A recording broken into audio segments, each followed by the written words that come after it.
ஐயோ மீனா ஆண்டி அப்படின்னு இந்த பக்கம் கிறிஷ் கத்தா, அந்த பக்கம் அப்படியே மீனாவுக்கு ஒரு யாருமே எதிர்பார்க்காத ஒரு சம்பவம் நடக்க, இந்த பக்கம் ரோகிணி சிரிச்சிட்டு இருக்கிற விஷயத்துக்கான ப்ரெடிக்ஷன் தான் அது. ரோகிணி ஒரு பயங்கர மோசமான ஒரு திட்டத்தை போட்டு மீனாவை இதுக்கப்புறம் எந்த உண்மையும் சொல்ல விடாமல் தடுத்து நிறுத்துறதுக்காக ஒரு பிளான் ஒன்று போட்டுட்டு இருக்காங்க. ஸோ அதுக்கு முன்னாடி வந்து பார்த்தீங்க அப்படின்னா வந்து இப்போ கிறிஷை வீட்டுக்கே கூட்டு வந்தாச்சு. கூட்டு வந்து கிறிஷுடைய பாட்டி ஒரே அழுக, என்னுடைய மக இறந்துட்டா, துபாயிலே இறந்துட்டா, என்னால் இதை தாங்கிக்க முடியல, எனக்கு இப்போ அவனை தனியாக வச்சு பார்த்துக்கிறதுக்கு தெம்பும் கிடையாது, என்கிட்ட வந்து பணமும் கிடையாது, இப்போ என்ன பண்ணுறது அப்படின்னு நான் யோசிச்சுட்டு இருக்கும்போது தான் வந்து நான் முத்து மாமா அண்டு மீனா ஆண்டி கூட இருக்கேன், நான் அவங்க வீட்டுக்கு போயிடுறேன்னு ஒரே அழுகை. அவனுக்கு அந்த விஷயம் வந்து கிட்டத்தட்ட கொஞ்சம் புரிஞ்சிருச்சு, அவங்க அம்மா இல்லைங்கிறது. இருந்தாலும் அவங்க வரணும்னு நினைக்கிறான். அதனால உங்களால் முடிஞ்சா நீங்கள் என்கிட்ட கேட்ட போது என் பொண்ணு சொன்னான்னு தான் நான் உங்கள்கிட்ட வந்து வேணான்னு சொன்னேன் அப்படின்னு அந்த ட்ராமாவை போட்டுட்டு இருக்க. என்னமா நடிக்கிறாங்கடாங்கிற மாதிரி மீனா அப்படியே பார்த்துக்கிட்டே இருக்காங்க. அப்படியே திரு இந்த பக்கம் ரோகிணி வேற முழிக்கிறாங்க, எங்கள் அம்மா கொஞ்சம் அப்படிதான் நல்லா நடிப்பாங்க அப்படிங்கிற மாதிரி அவங்க பார்த்துக்கிட்டு இருக்கும் பொழுதே வந்து இப்போ சரி ஓகே அப்படின்னு கிறிஷ் அந்த வீட்டில் இருக்க வைக்கலாம் அப்படின்னு அண்ணாமலையும் முத்துவும் முடிவு பண்றாங்க. கிறிஷ் நீங்க எர்றா, உன்னை யாரா என்னடா சொல்ல போறா, வாடா வாடா அப்படின்னு வந்து பேச, உடனே வந்து கிறிஷ் வந்து அப்படியே வந்து பாவமா போய் அப்படியே அண்ணாமலையை கட்டி பிடிச்சிக்க. உடனே இப்போ விஜயா கத்த ஆரம்பிச்சாங்க, என்ன நினைச்சிட்டு இருக்கீங்க, யாரை கேட்டு இதை முடிவு பண்றீங்க, அதெல்லாம் முடியவே முடியாதுங்க, இல்ல அவங்க தான் இருக்கணும் அப்படின்னு சொல்லிடுறாங்க. சொல்லி இப்போ இந்த வீட்டிலே கிறிஷ் இருக்க வச்ச உடனே இப்போ வந்து ரோகிணியை பார்த்து மீனா, இந்த பார் உனக்கு நான் இன்னும் 30 நாள் டைம் தரேன், 30 நாளுக்குள்ளார கொஞ்சம் கொஞ்சமாக ஏதாச்சும் பிளான் போடு, நான் வேணா உனக்கு ஹெல்ப் கூட பண்ணுறேன். உன் புருஷன் மனோஜும் இந்த கிறிஷும் கொஞ்சம் கொஞ்சமாக நெருக்கமாகணும்.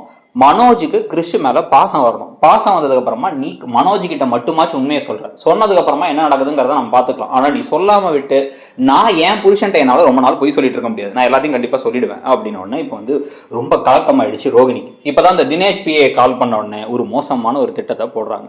ஸோ உண்மையிலே வந்து மீனாவோட வாழ்க்கையில் ஒரு பெரிய திருப்பு முனையாக இருக்க போது. ஏன்னா மீனா அவங்க வாழ்க்கையில் ரொம்ப நல்லவங்களா இருக்க ட்ரை பண்ணாங்க. அவங்க தங்கச்சி கல்யாணம் பண்ணி வச்சதும் இப்போ இந்த விஷயத்த மறைக்கிறதா அவங்க உண்மையை மறைச்சிட்டு இருக்காங்க. ஸோ இந்த விஷயத்துல வந்து பார்த்தீங்க அப்படின்னா வந்து அவங்களுக்கு பெரிய ஆப்பா முடிய போகுது, ரொம்ப நல்லவங்களா இருக்கக்கூடாதுங்கிறதுக்கு.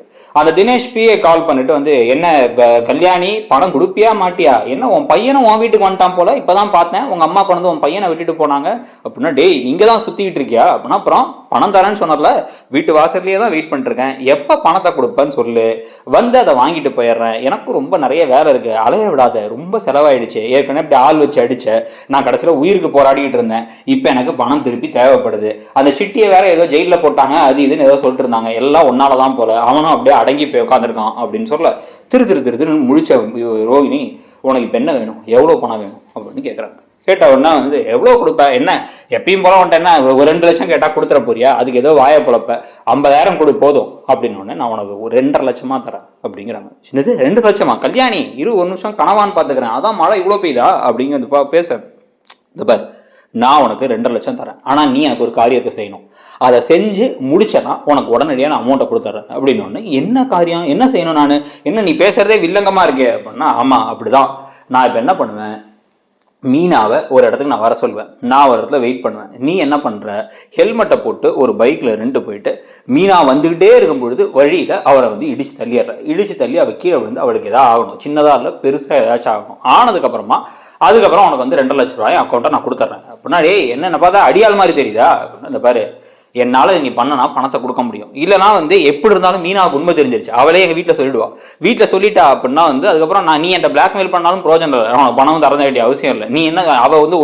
இன்னும் ஒரு 15 நாளில் சொல்கிறான்ட்டு இருக்கா, நீ இன்னைக்கே சொல்ல போற, அவ்வளோதான், எனக்கு இப்போ நீ மீனாவை காலி பண்ணி கொடுத்தனா உனக்கு பணம் கிடைக்கும் அப்படின்னு உடனே இப்போ வந்து ஒரு யோசிச்சுட்டு, சரி என்ன நிஜமா 2 லட்சம் தருவியா அப்படின்னா, ஆமா எனக்கு ஒரு பல்கா ஒரு அமௌண்ட் வரப்போகுது, எப்படி நீ விசாரிக்கும் போது பார்த்துருப்ப, எங்களை தொடர்ந்து பின்னாடியே ஃபாலோ பண்ணிட்டு வரையே பார்த்துருப்ப, ஒரு பெரிய ஆர்டர் ஒன்று எங்களுக்கு கிடைக்க போகுது, அந்த பணத்தை வந்து உனக்கு 2 லட்ச ரூபாய் நான் அப்படியே கையில் வந்து கேஷாக கொடுக்குறேன், உனக்கு ஓகேவா சொல்லு அப்படின்னா யோசிச்சுட்டு, என்ன அந்த மீனாவை தட்டி விடணும் அவ்வளோதானே, அந்த பைக்கில் அப்படி போயிட்டே இருப்பா, தட்டி விட்டா கீழே வந்துட போறா, சரி நான் ரெடி இருக்கு அப்படின்னு நான் சொல்கிற இடத்துல வச்சு பண்ணு, ஏன்னா அங்கே தான் வந்து சிசிடிவிலாம் இல்லாமல் இருக்கும், இல்லைனா மாட்டிப்போம், நம்ம நீ மாட்டினா எப்படி நீ என்ன மாட்டி விட்டுருவேன் அப்படின்னு நல்ல அறிவாளியாக இருக்கிற கல்யாணினி பயங்கர கிரிமினல் அப்படின்னு சொல்ல, இது கடையில தான் வந்து மீனாவுக்கு அந்த 40 இவங்களுக்கு பூ கட்டுற ஆர்டருக்காக அவங்க கூப்பிட்டு இருக்காங்க. இப்ப ரோகிணியும் வந்து கூப்பிட்டு அடுத்த பணத்தை வாங்க சொல்ல கூப்பிட்ட உடனே வந்து ரோகிணியும் மீனாவும் போய் சைன் எல்லாம் போட்டு கையில காசெல்லாம் வாங்கிடுறாங்க. வாங்கிட்டு இப்ப வந்து மீனாவை கூப்பிட்டு ரோகிணி வந்து, மீனா நான் ஒரு கஃபேல வெயிட் பண்றேன், அங்க வரீங்களா, நம்ம வீட்டில் வச்சு பேச முடியாது, கிறிஷ் இந்த வீட்டில் இருக்கிறத பத்தி எனக்கு ஒரு விஷயம் இருக்கு அப்படின்னு சொல்ல சரி ஓகேன்னு வந்துகிட்டு இருக்க முடியாது. மகேஸ்வரி கால் பண்ணி, நீ என்னடி எங்கடி போற அப்படின்னா, இல்ல ஒரு முக்கியமான வழியாக கஃபேக்கு போறேன், இந்த மீனா நடந்துக்கிறது பண்ணுறதெல்லாம் எனக்கு ரிஸ்க்காக இருக்குது. கிறிஷை வீட்டில் வச்சிருக்கிறது எனக்கு ஒவ்வொரு நிமிஷமும் வயிற்றில் வந்து நெருப்ப கட்டின மாதிரி இருக்குது. எப்போ வேணாலும் ஒரு பெரிய ஆப்பாக எனக்கு முடிஞ்சிடும். அதனால் ஒரு வேலையை ஒன்று செய்ய போகிறேன், நீ எதுவும் கொஞ்சம் பேசாமல் இரு, எதுவும் கால் பண்ணாத இப்போதைக்கு அப்படின்னு சொல்லி வச்சிடறாங்க. வச்சுட்டு என்ன பண்ணுறாங்க அப்படின்னா வந்து ஒரு கஃபே கிட்டக்க ஒரு சின்ன சந்து மாதிரி இருக்குது, அந்த சந்தில் வெயிட் பண்ணிட்டு இருக்காங்க. வெயிட் பண்ணிவிட்டு என்ன பண்ணுறாங்க அப்படின்னா வந்து இந்த தினேஷ் பிஏ இவங்க வர சொல்லி வந்துட்டு இந்த பேர் அவள் அந்த வழியாக தான் வருவாள், இது ஒரே வழி தான் இருக்குது, இந்த வழியில் யாருமே கிடையாது, 2 சைடு செவுரு மட்டும்தான், நீ கரெக்டாக இங்கே அவள் வந்துட்டு இருக்கமோ அவளை இடிச்சு தள்ளிட்டு போயிடு, இல்லை அதை வழி பரிமாறி கூட மாற்றிக்கோ, ஆனால் அவள் கீழே விழணும், அவளுக்கு ஏதாச்சும் ஒன்று பெருசாக ஆகணும், ஆளே காலி ஆனாலும் எனக்கு ஒன்றும் பிரச்சனை இல்லை, ஆனால் வந்து உனக்கு அமௌண்ட்டை நான் கொடுத்துட்றேன் அப்படின்னு சொல்லிடுறாங்க. சொன்னதுக்கப்புறமா இந்த ஆளும் வந்து கிளம்பி வந்து அடிச்சு தள்ளிடலான்னு போக டக்குன்னு பார்த்தா ரோஹிணி இந்த பக்கமாக இன்னொரு இடத்த ஒளிஞ்சிருந்து என்ன பண்ணுறாங்க, மொபைல் எடுத்து மொபைலில் ரெக்கார்டிங் ஆன் பண்ணுறாங்க. என்னன்னா மீனாவையும் காலி பண்ணிட்டோம், மீனாவை காலி பண்ண வேகத்தில் இவன் தான் இடிச்சான் அப்படிங்கிறது ஒரு வீடியோ ஆதாரத்தை வச்சுக்கிறோம். வச்சுட்டு நான்லாம் அவன்கிட்ட பேசலையே, அவன் பண்ணது ஆக்சிடென்ட் அப்படின்னு சொல்லி காமிச்சிட்டு உன் மேலே பாரு எனக்கு வீடியோ ஆதாரம் இருக்குன்னு இவரையும் மிரட்டிட்டு பணத்தையும் கொடுக்க வேணாம் அப்படின்னு முடிவு பண்ணிடுறாங்க.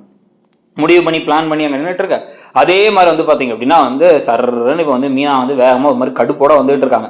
இல்லை முத்து வேற எங்கே போகிறேன்னு கேட்டால் ஒரு முக்கியமான விஷயங்க, பூ கொடுக்க போயிட்டு வரேன் அப்படின்னா முத்து வேற டவுட்டோட இருக்காரு, என்ன எங்கே போயிட்டே இருக்கா அந்த பொண்ணு அப்படிங்கிற மாதிரி யோசிச்சுட்டு இருக்கும் போதே சர்ன்னு இவன் வேகமாக வந்துட்டு இருக்கும் பொழுது இவர் இந்த பக்கமாக வந்து இடிச்சிடுறாரு. டம்மால் அப்படின்னு இடிச்சு கீழே வந்து விழுந்ததுக்கு அப்புறமா வந்து இவர் அப்படியே டக்குன்னு வந்து ஹெல்மெட்டை தூக்கி விழுந்துட்டாங்களா, ஒன்று என்ன ஆச்சுன்னு சொல்லி பார்த்தா இவங்க ஹெல்மெட் வேற போடாமல் போயிட்டு இருக்காங்க. அப்பன்னு பார்த்து மீனா ஏன்னா ஃபோன் எடுத்து முத்துட்ட பேசிட்டு இருந்ததுனால ஹெல்மெட் உருண்டு பக்கமா போது தலையில பலமா அடிபட்டிருக்கு. இவர் அப்படியே ஹாய் அப்படின்னு சொல்லிட்டு பார்த்துட்டு அப்பாடா அப்படின்னு திரும்ப பார்த்தா வீடியோ ஆதாரத்தை ரெடி பண்ணிட்டாங்க ரோஹிணி. அவர் வந்து பணத்தை கொடு அப்படின்னா இந்த வீடியோ நான் ரிலீஸ் பண்ணுவேன், ஒழுங்கா போயிடு, அவ்வளோதான், நான் யாரும் என்ன சந்தேகப்பட மாட்டாங்க, எனக்கு பார்க்கவே ஆக்சிடென்ட் மாதிரி தான் இருக்குது அப்படின்னு சொல்லிட்டு அவங்க உடனே போயிடுறாங்க.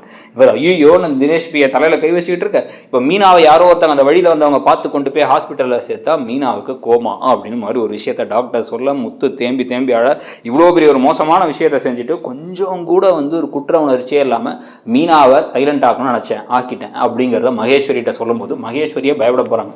யாரா அது, இந்த பொண்ணை நம்பியா நம்ம வந்து நம்ம ஃப்ரெண்ட்ஷிப்லாம் வச்சுட்டு இருக்கோம், இவ்வளோ கேவலமாக வந்து கொள்ற அளவுக்கு போயிட்டு இருக்காளே, அந்த பொண்ணோட வாழ்க்கையே அழிச்சாலே, அவள் இவன் நல்லதுக்கு தானே அமைதியாக இருந்தா அப்படின்னு யோசிக்க வித்யாவுக்கும் டவுட் வருது, ஒருவேளை மீனாவுக்கு இப்படி ஆனதுக்கு காரணம் அவங்க தானான்ட்டு.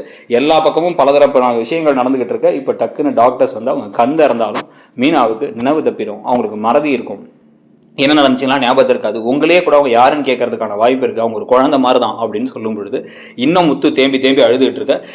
இதுக்கு நடுவில் இந்த விஷயம்லாம் வந்து கிறிஷுக்கு தெரியுமா இல்லையா, கிறிஷுக்கே வந்து ஒரு டவுட்டாக கிறிஷை திருப்பி அவங்க அம்மா கிட்டே அனுப்பிவிட்ற போகிறாங்களாங்கிற சம்பவங்கள்லாம் இருக்குது.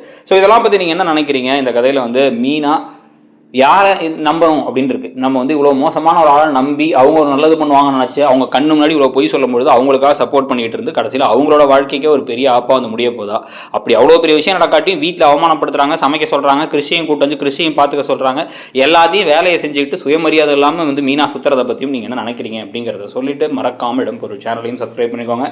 நம்மளுடைய மற்ற ப்ரொடியூசர் வீடியோஸ் பாண்டியன் ஷோத்தை வந்து பார்த்தீங்கன்னா ஒரு பயங்கரமான ஒரு திருப்பம் ஒன்று அடுத்து வரப்போகுது. தங்கமயில் விவகாரத்தில் ராஜி என்ன செய்ய போகிறாங்கன்னு ப்ரெடிக்ஷன் இருக்குது, அதையும் பாருங்க. அப்படியே அது கமெண்ட் செக்ஷனில் பின் பண்ணியிருக்கோம். அப்படியே நம்ம சேனலையும் சப்ஸ்கிரைப் பண்ணிக்கோங்க. தேங்க்யூ.